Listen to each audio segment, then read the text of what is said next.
പശ്ചിമ ബംഗാളിലെ ഭരണമാറ്റം സമീപകാലത്തെ ഇന്ത്യയിലുണ്ടായ വലിയ മാറ്റങ്ങളിലൊന്നാണ്.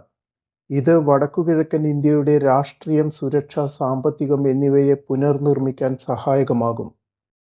വലിയ രാഷ്ട്രീയ മാറ്റത്തിനുശേഷം തൊഴിൽ, അഴിമതി, സുരക്ഷ, നിക്ഷേപം എന്നിവയിൽ ശക്തമായ നടപടികളാണ് ജനങ്ങൾ പ്രതീക്ഷിക്കുന്നത്. വെസ്റ്റ് ബംഗാൾ പരിവർത്തനത്തിലെ പ്രധാന മാനങ്ങളിലൊന്ന് ബംഗ്ലാദേശിൽ നിന്നുള്ള നുഴഞ്ഞുകയറ്റമാണ്.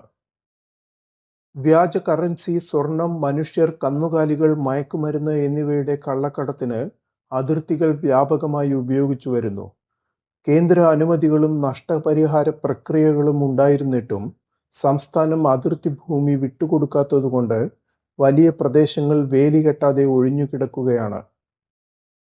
പുതിയ സർക്കാരിന്റെ ആദ്യ തീരുമാനങ്ങളിലൊന്ന് 45 ദിവസങ്ങൾക്കുള്ളിൽ അതിർത്തികൾ വേലികെട്ടി സുരക്ഷിതമാക്കാൻ BSFന് വിട്ടുകൊടുക്കുമെന്നതാണ്. ഇന്ത്യയുടെ ഭാവി വളർച്ച വടക്കുകിഴക്കൻ സംസ്ഥാനങ്ങളുടെ കണക്ടിവിറ്റി, വികസനം, സുരക്ഷ എന്നിവയെ കൂടി ആശ്രയിച്ചിരിക്കുന്നു.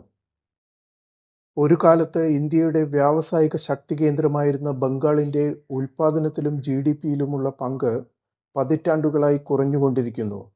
വർഷങ്ങളായി ബംഗാൾ കേന്ദ്ര സർക്കാരുമായി ഏറ്റുമുട്ടൽ നടത്തിക്കൊണ്ടിരിക്കുകയാണെങ്കിലും ഇനി അങ്ങോട്ട് ദീർഘകാല പരിവർത്തനത്തിന് സാധ്യതയുണ്ട്.